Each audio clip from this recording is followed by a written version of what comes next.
स्वामी की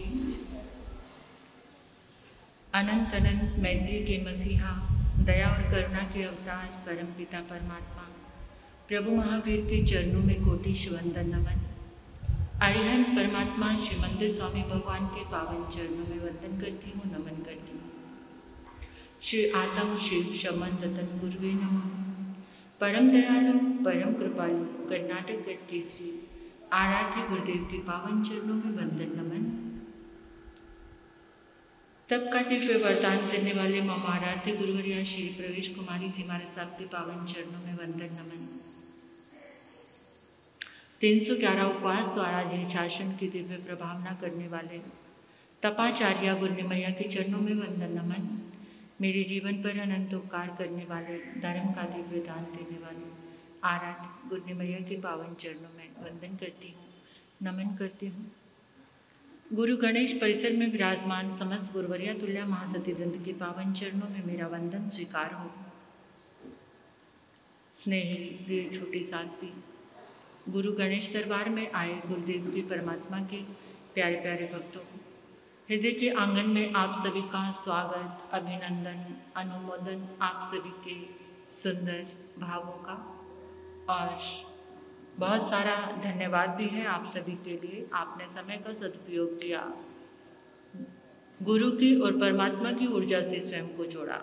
आज का ये पावन दिवस रक्षाबंधन के पावन पर्व के रूप में, इसके लिए पहले मैं गीत की कुछ लाइनें गाऊंगी। कुछ अवसर होते हैं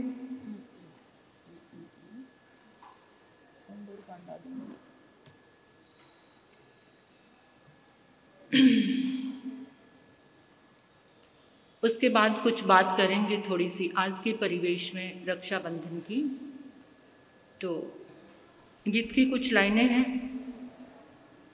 एक ही दिन है जिसमें बहन भाई के प्रेम को गाया जाता है और महसूस तो हमेशा ही होता है, बट एक पर्टिकुलर जो डे है ये रक्षाबंधन का दिवस, इसमें सिर्फ चर्चा होती है तो सिर्फ बहन भाई के प्रेम की ही, इस प्यारे से रिश्ते की ही होती है। तो इस प्यारे से रिश्ते को कैसे संभालें, कैसे संवारें, तो उसके लिए भी हम कुछ बात करेंगे। तो पहले गीत की कुछ लाइनें आप सुनेंगे और मुस्कुराते हुए उसका अनुमोदन भी करेंगे। ओ वीरा रे राखी आई है तू भी आना, राखी आई है तू भी आना। ओ वीरा रे राखी आई है तू भी आना, राखी आई है तू भी आना। साज के गीतों में, साज के गीतों में, ताल संगीतों में छेड़ा तेरा ही तराना। राखी आई है तू भी आना, ओ वीरा रे राखी आई है तू भी आना। रक्षाबंधन वो बंधन है वासना से मुक्ति दिला दे। रक्षाबंधन वो बंधन है वासना से मुक्ति दिलाए। प्रेम सुधा का सिंचन करके आत्म तेज मन शक्ति बढ़ाए। सावन की पूनम है, सावन की पूनम है, प्यारा ये मौसम है, दिन भी है आया सुहाना। राखी आई है तू भी आना, ओ वीरा रे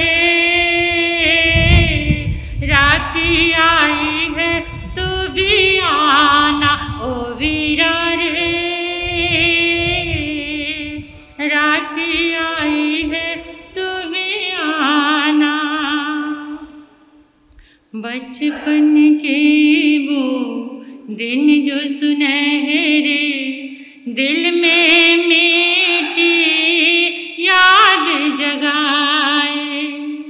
बचपन के वो दिन जो सुनहरे दिल में मीठी याद जगाए।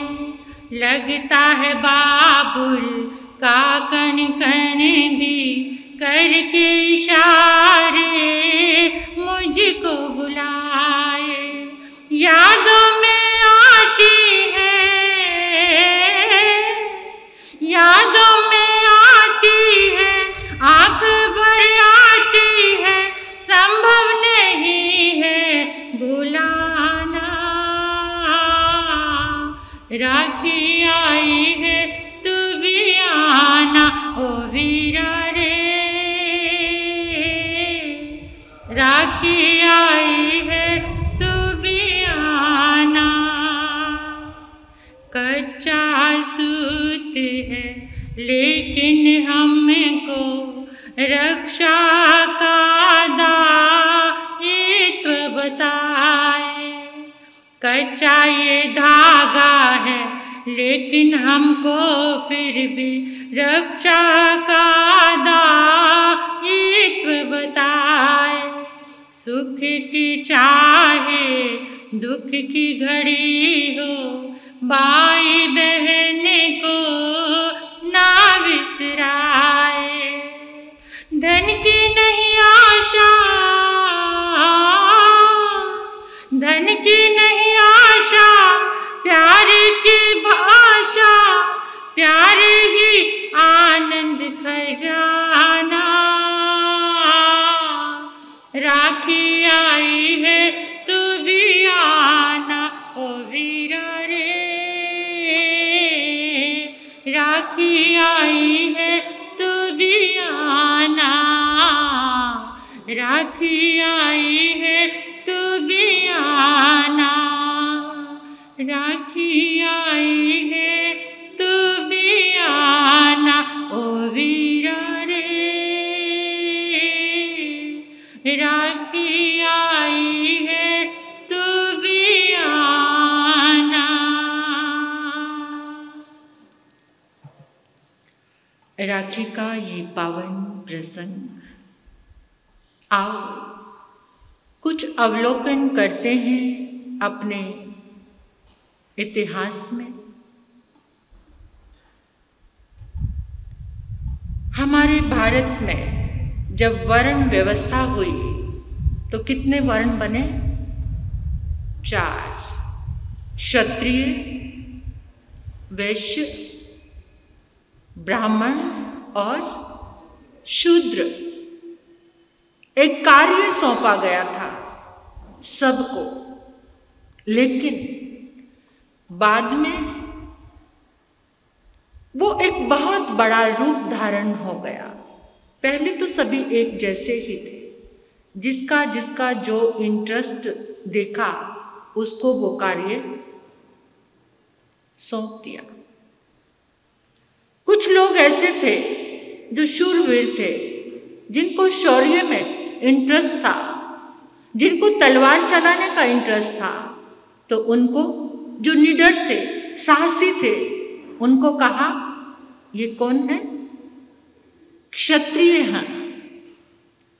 कुछ लोग ऐसे थे जिनको व्यापार में ही इंटरेस्ट था, धन कमाने में, और उनके पास वो चातुर्य था, इंटेलिजेंसी, तो उन लोगों को कहा ये व्यापारी वर्ग है, वणिक हैं, बनिए हैं, वैश्य हैं। और कुछ लोगों को ऐसा इंटरेस्ट था कि जो पढ़ाना और दूसरों को अध्ययन कराना और कुछ हवन यज्ञ आदि यानी धर्म के संस्कारों से जुड़े हुए थे, उनको कहा ये। ऐसे तो जो सेवा भाव था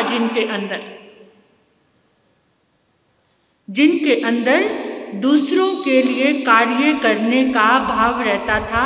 अभी भी घर में कुछ लोग ऐसे होते हैं ना, जिनको सेवा करने में आनंद आता है, कुछ ऐसे होते हैं कि जिनको व्यापार करने में आनंद आता है, कुछ लोग ऐसे होते हैं जिनको अध्ययन और अध्यापन कराने में। तो उस समय भी इस व्यवस्था को देखकर ये 4 वर्ण बनाए और फिर उनको त्योहार भी सौंप दिए। क्षत्रिय का त्योहार कौन सा पता है? दशहरा। और बनियों का दीपावली, दिवाली, यानी उसमें लक्ष्मी को प्रसन्न करना और धन कमाने का जो भाव है, ये वैश्यों का त्योहार। और फिर राखी किसका त्योहार? ब्राह्मणों का। आज जो सार्वजनिक बन गया है ना, उस समय ये त्योहार ब्राह्मणों का था। और होली वो शूद्रों का। सेवा भावी नाम रखना चाहिए था, शूद्र नाम दे करके कुछ दीवार खड़ी की गई, ये अच्छा नहीं हुआ। तो आज बात करेंगे हम राखी है रक्षाबंधन की। तो ये जो पहले, क्योंकि भारत ही एक ऐसा देश है जहाँ संबंधों से जुड़े हुए त्योहार आते हैं, संबंधों से जुड़े हुए, जहाँ प्रेम को बढ़ावा देने वाले त्योहार हैं, जहाँ अध्यात्म को आगे बढ़ाने वाले त्योहार हैं, और जहाँ पर जीवन को सुरक्षित करने वाले पल पल पर हर दिन कोई ना कोई त्योहार, और वो त्योहार हमें धर्म से, मानवता से, संस्कृति से, संस्कारों से, प्रेम से, परिवार से जोड़ने वाले त्योहार भारत में हर पल आते हैं। बाकी किसी भी देश में आप जाएंगे ना, वहाँ इन त्योहारों के नाम की गरिमा कहीं भी आपको मिलेगी नहीं। एक भारत ही ऐसा है जहाँ ऐसी दिव्य संपदा है। पहले ये रक्षाबंधन का त्योहार केवल ब्राह्मण क्या करते थे? अपने यजमानों को जाकर के रक्षा सूत्र बांधते थे। और वो यजमान क्या करते थे? यहाँ तक कि कलम के ऊपर भी रक्षा सूत्र बांधा जाता था, तलवार के ऊपर भी रक्षा सूत्र बांधा जाता था। उस रक्षा सूत्र को बांधकर ये रक्षा का भाव होता था कि मुझे निर्बल की रक्षा करनी है। कलम के ऊपर भी रक्षा सूत्र बांधा जाता था कि इस कलम के साथ मुझे सच्चाई का, धर्म का सौदा करना है। इससे मुझे कुछ ऐसा गलत नहीं लिखना कि जिसके कारण किसी का जीवन, आज ये मायने कहाँ चले गए हैं। और उस समय वो ब्राह्मण यही कहता था कि ये धर्म की रक्षा का सूत्र है। मैं तुम्हें धर्म की रक्षा का सूत्र दे रहा हूं, तुम्हें धर्म की रक्षा करनी है, संस्कारों की रक्षा करनी है, धन में बैलेंस करके चलना है। किसी भी तरह से धन में ऐसा भाव नहीं रखना किसी को लूटने का, किसी को ठगने का, किसी को तकलीफ। क्योंकि यजमान अधिकतर कौन होते थे? बनिए होते थे। पुरोहित ब्राह्मण होते थे और यजमान बनिक लोग होते थे। तो उससे उनकी आजीविका, फिर वो खुश होकर, प्रसन्न होकर जो भी देते थे, उनकी आजीविका चलती थी। उसके बाद धीरे धीरे ये त्योहार किसके हाथ में आ गया? पहले कन्याओं के हाथ में आया था कि कन्या से राखी, और आज ये त्योहार व्यापार का रूप, लेन देन भी कैसा हो गया। बहन भी सयानी हो गई है और भाई भी बहुत सयाने। जिसकी सोने की राखी आ जाए तो उसके लिए गिफ्ट, सच बताना, कोई कोई भाई जिसके अंदर ऐसा दिल बचा होगा कि जो बहन सोने की राखी नहीं लेकर आई, एक कच्चा धागा भी लेकर आई है, उसको भी वैसा ही ट्रीट करना जो सोने की राखी वाली को ट्रीट कर रहा है। लेकिन नहीं, आज सब चीज़ों के मायने बदल चुके हैं। तो मैं तो सिर्फ आपको एक बात कह रही हूँ कि आज 4 चीज़ों को राखी बांधनी है। अगर वास्तविक रूप में आपको सही मायनों में रक्षाबंधन मनाना है तो आज 4 राखी बांधनी है सबने।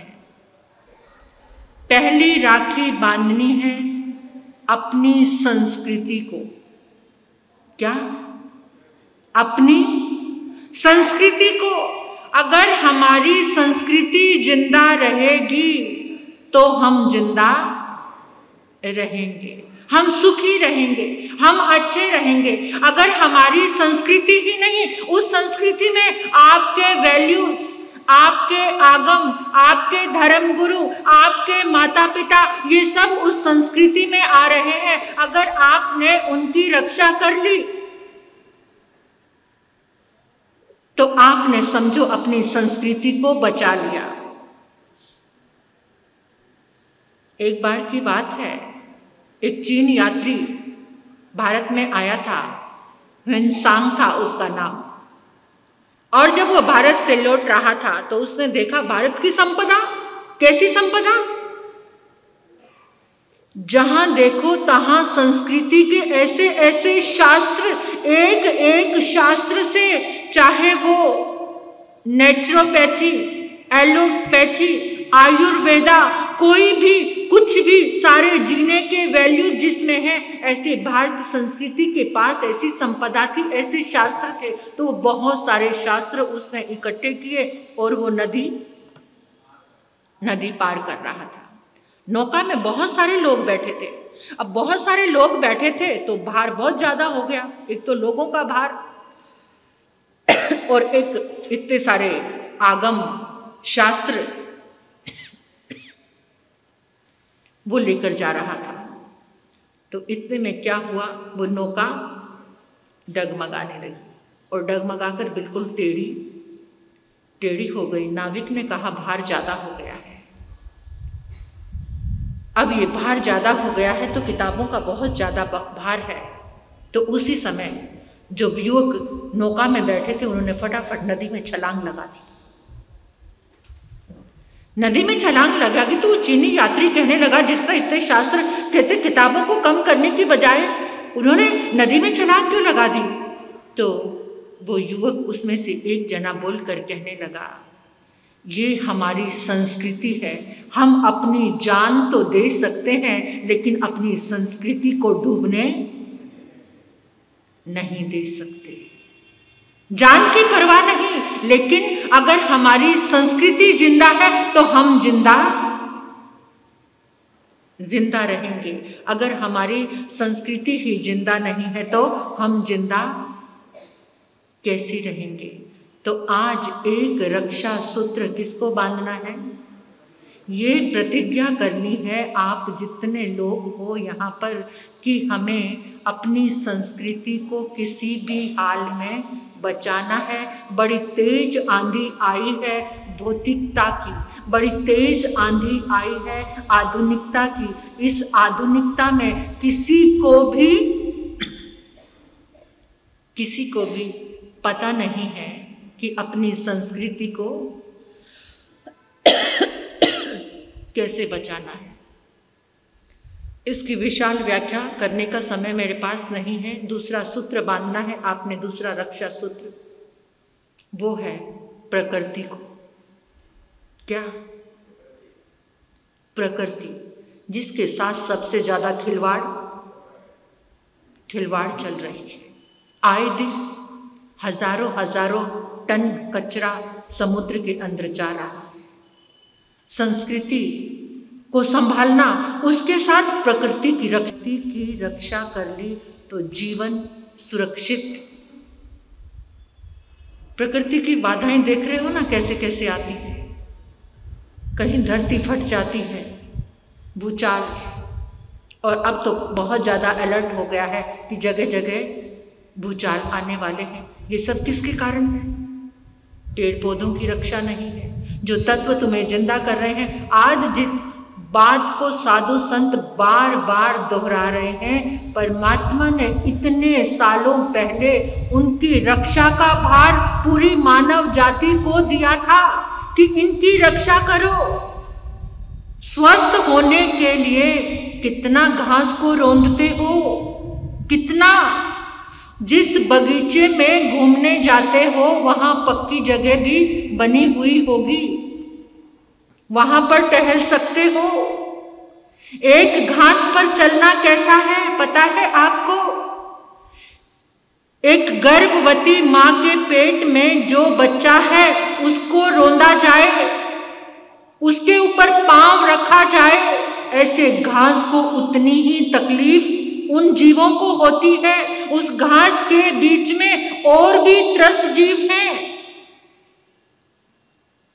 थोड़ी सी देर के लिए स्वस्थ होने के लिए मेरी संसारी बहन की बेटी कनाडा गई हुई है। उस बच्ची को, और आपको पता है कि मेरा जन्म जैन परिवार में नहीं हुआ है, कनाडा गई है वो बच्ची। उसने अपने कितने दोस्तों को घास पर चलना बंद करवा दिया, पचखान करवा दिए कि घास में चलने से पाप लगता है। इतना समझाया गया उसको बाहर विदेश में जाकर भी। और हमें इस प्रकृति को बचाने के लिए हमें क्या करना है? पेड़ पौधे, हमारा जीवन, हमारा लाइफस्टाइल ऐसा हो गया है कि जहां ना प्रकृति की रक्षा हो रही है ना संस्कृति की रक्षा हो रही है। हमारा खान पान ओढ़ना, उस दिन मैंने बताया था कि यूज करने वाली चीजें कैसी आ गई हैं, यूज एंड थ्रो, है ना? तो उन चीजों में कितनी सारा हनन, सारा दोहन प्रकृति का हो रहा है। तो उसके कारण आज एक सूत्र हमें किसको बांधना है? प्रकृति की रक्षा करनी है, जल की, पृथ्वी का दोहन हो रहा है, पेड़ पौधों का दोहन हो रहा है, वायु काय का दोहन अत्यधिक मात्रा में हो रहा है, अग्नि काय का भी विवेक नहीं है। ये काय तो परमात्मा ने दिए हैं, लेकिन आज जो कह रहे हैं कि इन तत्वों की रक्षा करोगे तो तुम बच जाओगे। तीसरा सूत्र बांधना है, अपने संस्कारों की रक्षा करनी है। अपने संस्कृति, प्रकृति और संस्कार। संस्कार कैसे हो गए हैं हमारे? आपके बच्चे कौन से स्कूलों में पढ़ रहे हैं? कॉन्वेंटेड पूरे के पूरे संस्कार आपके घर में उतर कर आ गए हैं। ये मल्टीमीडिया, मीडिया, ये इंटरनेट, सारे के सारे संस्कार, जिस घर से संस्कार चले गए वो घर घर नहीं रहता। जिस जीवन से संस्कार चले गए, एक रक्षा सूत्र कहते हैं, कुछ लोग कहते हैं आजकल हमारे संस्कारों की कोई मार्केटिंग नहीं है। मार्केट में संस्कार है ही नहीं। मार्केट तो बिकने वाली चीजों की होती है। संस्कार ऐसे हैं जो कभी बिकते। कोई मां की मार्केटिंग कर सकता है? मार्केटिंग किसकी? जो चीजें बिक रही है। और संस्कार ऐसे हैं, यूनिवर्सल ट्रूथ, जिसका कोई भी मूल्य, अति मूल्यवान, जिसका मूल्य ही नहीं लगाया जा सकता, ऐसे संस्कारों की, वो संस्कार कौन से हैं? भोजन करने का संस्कार, उठने का संस्कार, ये संस्कार सब आपके समक्ष आए थे, इनकी रक्षा।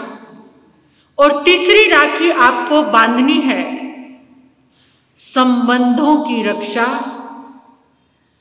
संबंधों की, आज संबंध कैसे हैं? एक संबंध तो वो है जिसे हम कहते हैं खून का रिश्ता। उसमें आपकी कोई चॉइस नहीं हो सकती। वो संबंध आपको मिले हैं, खून का रिश्ता आपको बहन भाई जैसे मिले हैं, माता पिता के साथ जो आपका खून का रिश्ता है भाई के साथ, वो हमारे संबंध कैसे हैं उसमें हम चॉइस नहीं कर सकते। पत्नी के साथ, दोस्तों के साथ हमारा स्नेह बंधन है, वो हमारी चॉइस है।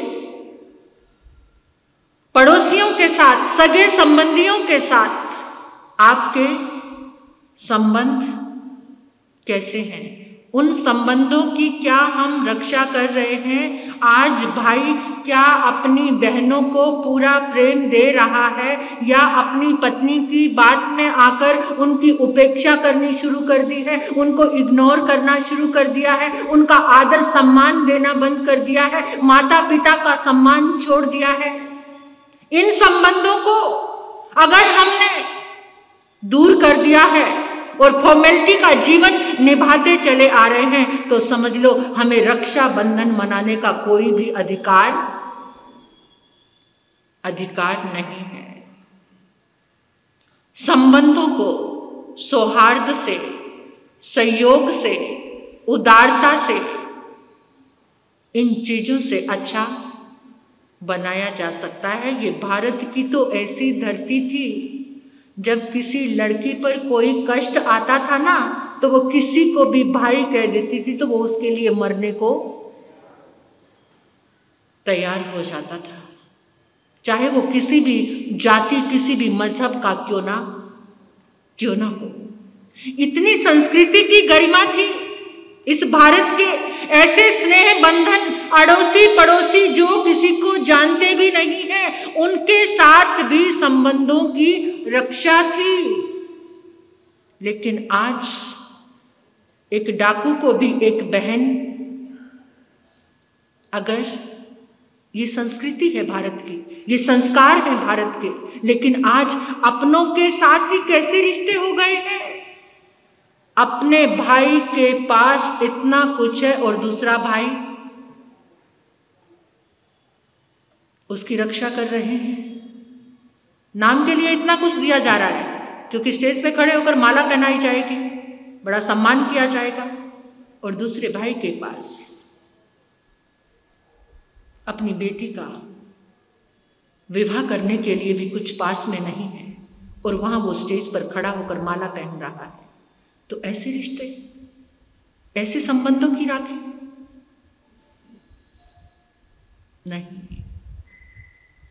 भूखा पड़ोसी मर रहा, भाई दुखी तेरा हो रहा। भूखा पड़ोसी मर रहा, भाई दुखी तेरा हो रहा। लाखों का दान भी अगर तूने दिया तो क्या दिया। लाखों का दान भी अगर तूने दिया तो क्या दिया। संवेदना को जिंदा रखना ये रक्षा सूत्र है, रक्षा बंधन है। ये अपने संबंधों को, अपने रिश्तों को, एक गांव को लूटने के लिए एक डाकू ने ऐलान कर दिया। सुल्ताना डाकू था उसका नाम, और डाकू भी ऐसे थे कि पहले ऐलान कर देते थे उस गांव में आकर डाका डालूंगा। पूरा गांव लाइटें गुल है, अंधेरा है। एक युवती एक थाली सजाकर, दिया जलाकर, दरवाजे खोलकर, सारे पूरे गांव के दरवाजे बंद थे। बड़ा आतंक था सुल्ताना डाकू का। जल रही है और वो पहले उसी घर में पहुंचा।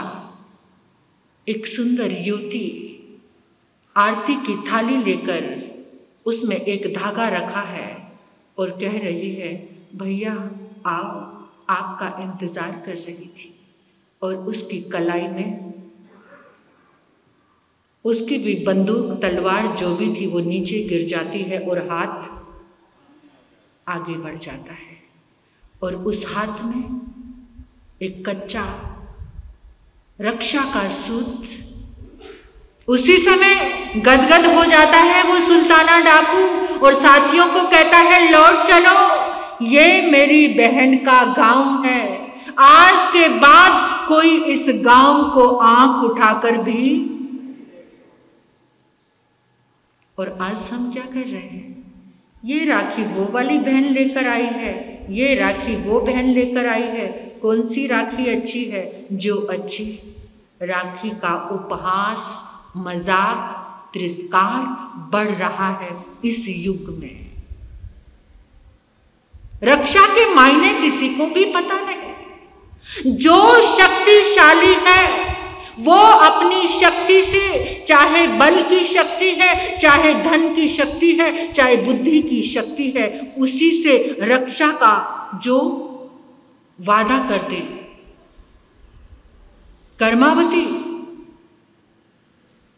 कर्मावती कौन थी? चित्तौड़ की रानी, चित्तौड़ की महारानी राणा सांगा युद्ध में शहीद हो गए। गुजरात का बादशाह जफर शाह चित्तौड़ पर चढ़ाई करने के लिए आ गया। युद्ध चल रहा था। रानी कर्मावती ने देखा राणा सांगा शहीद हो गए, अब क्या होगा? उसने तुरंत एक सेवक के साथ 2 राखी के तार हुमायूं के पास भेजे। हुमायूं भी मुस्लिम बादशाह था, वो भी युद्ध कर रहा था और उसने कहा तुम्हारी 2 अक्षर लिखकर भेजे, भाई तुम्हारी बहन बहुत मुसीबत में है, उसके शील को भी खतरा है, उसकी जान को भी खतरा है।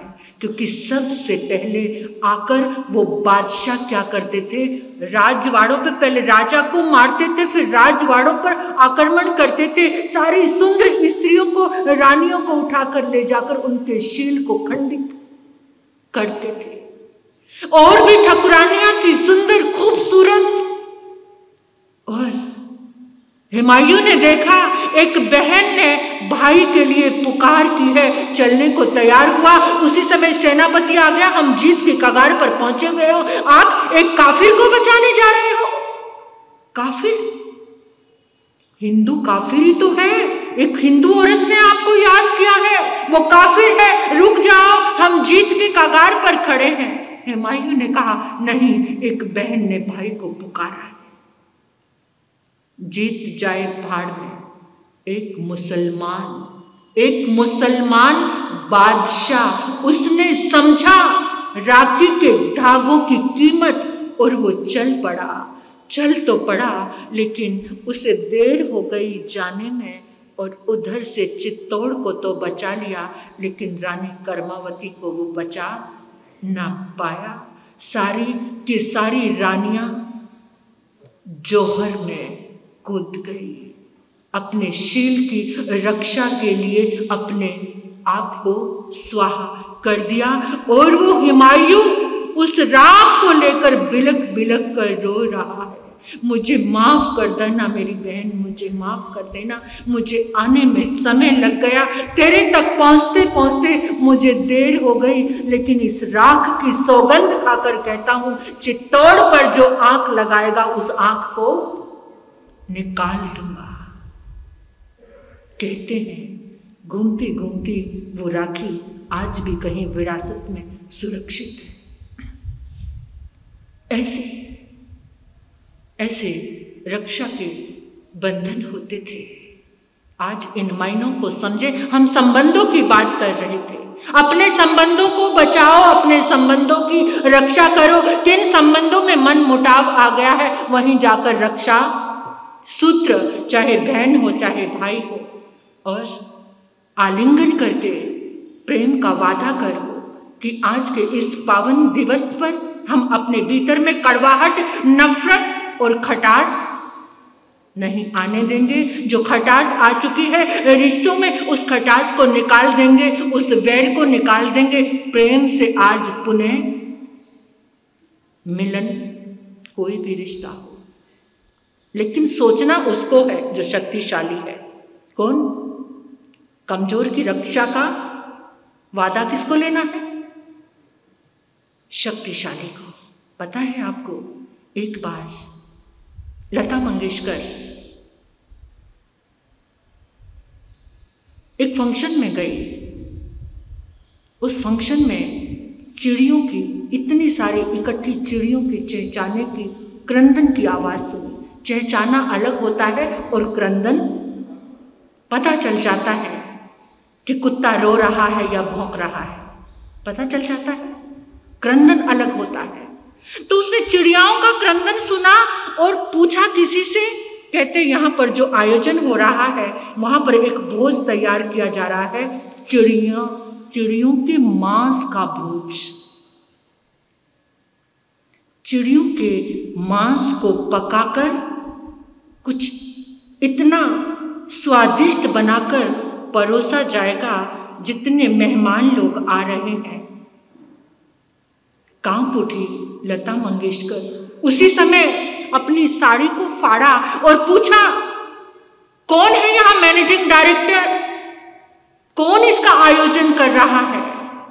उसी के पास पहुंच गई और जाते ही अपनी साड़ी की जो लीर फाड़ी थी वो हाथ पर, कलाई पर बांध दी।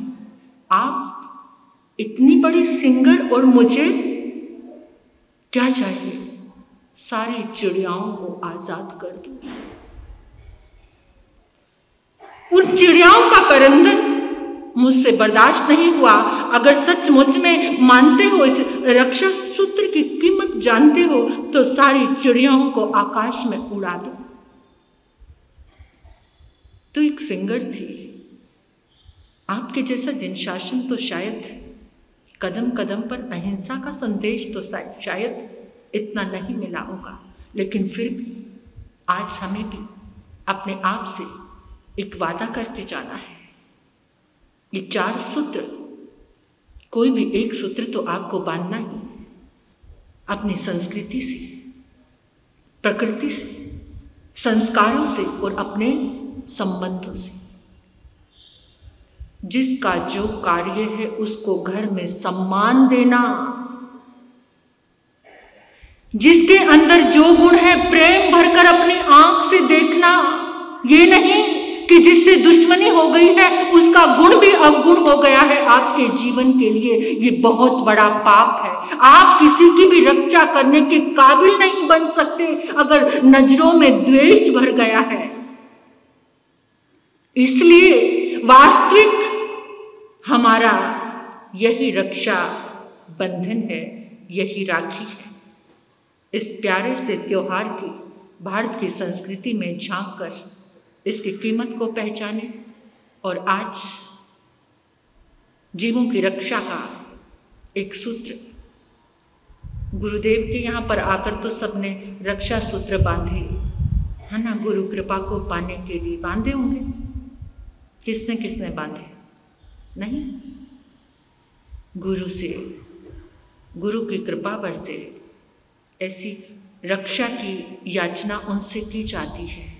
लेकिन किसी भी जीव को आज मुक्त कराना या अपने हृदय में जो ग्रंथि रखी है अपने संबंधों के प्रति, सबसे ज़्यादा ग्रंथि किसके लिए होती है? जिनको जानते हो या जिनको नहीं जानते, जिनको हम, और वो कौन है? अपने हैं। आज का जमाना तो ऐसा आ गया, सम्मान सत्कार की तो बात छोड़ो, अगर पता चल जाए ना कोई मेहमान आने वाला है और वो फोन करके ये कह दे कि मैं कल आ रहा हूं, तो क्या कहोगे? मैं बाहर हूं। सामने गली में भी नजर आए तो गली बदल लोगे। ऐसे संबंधों की ये कद्र रह गई है। 2-4 मेहमान आ जाएं तो कितनी बीमारी आ जाती है, बीमार हो जाते हैं, कुछ भी करने के काबिल नहीं रहते। संबंधों की गरिमा को एक सूत्र, रक्षा का सूत्र बांध लेना समय की सुई भी कह रही है, क्योंकि आज हमने क्या मनाना है? रक्षाबंधन की ये पावन वेला आप सभी के लिए आनंददायी, मंगलदायी, सुखदायी और बिना किसी पचखान के इस सभा से आज कोई भी नहीं जाएगा, कोई भी नहीं जाएगा। जिससे आपका मन मुटाव है उसको क्या करेंगे, क्या करेंगे? रक्षा सूत्र बांध दोगे उसकी कलाई पर। ये मत सोचो कि मैं पुरुष हूं, मैं स्त्री हूं, मैं बहन हूं, मैं भाई हूं। एकदम आत्मा बनकर कि आज मुझे इस आत्मा से क्षमा मांगकर अपनी आत्मा को ऊपर उठाना है। ऐसा करके खामे में खमंतु में क्षमा का भाव लेकर के मुझ छोटी सी साध्वी की ये बात आप जरूर पूरी करना। किसी भी जीव को मुक्त कराना, उसको बंधनों से उसकी रक्षा करना, चाहे वो कोई भी जीव है। और प्रतिज्ञा करना कि घास पे नहीं चलेंगे। आज से सभी स्वस्थ रहोगे। पूरा कहती हूँ, साधु तो कभी घास पे चलता नहीं, क्या उसको बीमारियों ने घेर लिया है? बता दो मुझे। जैन साधु तो कभी घास पे नहीं चलता, क्या वो स्वस्थ नहीं है? आप सो क्या उनका हार्ट अच्छा नहीं है कि आपका हार्ट अच्छा हो जाएगा घास पे चलने से? तो आज जितने ये पूरी सभा बैठी है, प्रतिज्ञा करके जाना, कोई भी घास पर नहीं कभी भी चलेगा। घास पे चलने की प्रतिज्ञा करके जाना। प्रकृति की रक्षा करो। जोड़ो हाथ, सभी हाथ जोड़ो। पता चला घास पे नहीं चलना किसी ने भी, घास के ऊपर किसी को भी नहीं चलना। जो हाथ जोड़े उसका भी पचकान, जो नहीं जोड़े उसका भी पचकान। गुरु गणेश जी महाराज की आपको सबको सोगन है। लो जोड़ो हाथ। आपको आजीवन घास पे नहीं चलना।